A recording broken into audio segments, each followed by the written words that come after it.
So when I was in the MTC, we had a member of the 70 come and talk to us. And he basically told us at the year mark in your mission, I want you to pray and ask if God is pleased with you and your service. Okay. And then he says, and then at the end of your mission, your 2 year mark, I want you to do it again. You know, and I don't know why, but in the MTC, it really stuck with me, and I always remembered it. And I even look forward to those times like where I could try it, right? And so I remember when I hit 1 year that night, I said that prayer, and I said, like, Heavenly Father, like, what do you think about my service? And I'm sure in his original talk he said, like, ask that and what you can do better and whatever, like a checkup or something. I don't know. The only thing I remember is ask him what he thought. And so that's what I did. And man, I just felt like this immense, like, I don't know, almost like a pat on the back, but it was just like, good job, like you're doing great. And then it was almost immediately after, you got a long way to go. Keep it going. You know what I mean? Like, don't this isn't the time to slow down. This is time to speed up. And I just remember feeling like super just happy that I could please God, and then also, man, super motivated. You know, it was an amazing experience. If there's any pre-missionary people going, like, for sure, do what he said. It's coming from an apostle. Pray about your mission, what the Lord thinks about it, because it's impactful. Um, and then at the 2 year mark, so I was in the mission field for technically 2 years and 2 days. So at 2 years, I prayed about it, but I didn't get an answer. I thought, I got 2 days. I still got 2 days. You know what I mean? And so, like, the morning I was leaving, I remember praying about it again and not getting an answer. And I just thought, huh, you know, and, okay, I'm not technically done. I'm not released, whatever. On the airplane ride home, same thing. I prayed about it, and you're sitting there for a long time. It's like, I can't remember, 14 hours, 13 hours, something like that for me to get home. Um, and just nothing. I didn't feel anything. And then I came home. I remember getting released. I remember being so terrified about the moment they're going to say, "Hey, take off your badge," because it's a hard transition, and I love my mission, so it was hard to leave, and I was nervous about not being a missionary, whatever.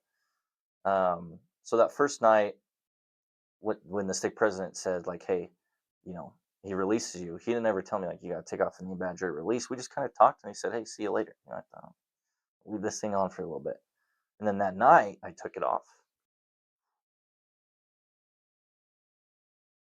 That's still kind of hard to think about, but anyway, I was kind of shook from that, so I didn't pray about it. And maybe I did, but I didn't probably give it the energy it deserved. And then the next morning, I remember praying about it and still not getting an answer. And I'm like, what is going on? And I went to the temple the day after, still nothing.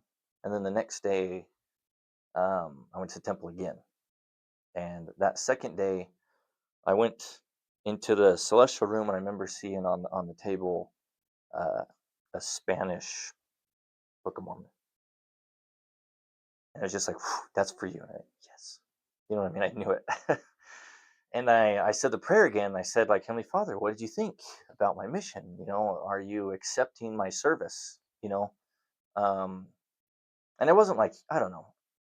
It wasn't like so much like I thought, oh no, he doesn't like my mission. It was like, hey, I was told to do this. I got an answer the first time. I'm getting an answer the second time. Um, and I also, after praying so many times and not getting an answer, I was kind of at this point where I was like, is there more? Is there something else? You know what I mean? Like, I don't know. Maybe it's just second guessing, whatever.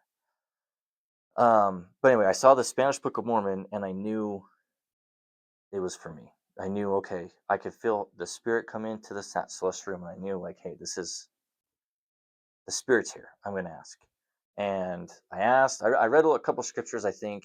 I don't remember which ones or whatever, but between the scriptures and the spirit, I felt a very clear answer that said, um, yeah, I'm proud, but it wasn't like before where it was like, yes, good job, like, please me. It was more of like, well, here's the full answer.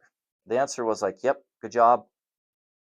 Um, but you don't really have any business asking me if you did a good job and you gave me something, because I gave you.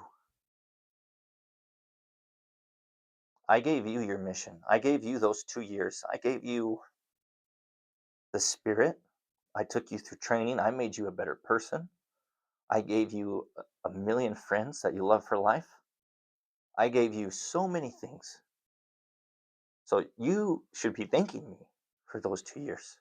And it was just like, man, I wanted to drop to my knees, put my head on the ground in that celestial room and just say, thank you. Because I know it was true. Yeah, I know it's true.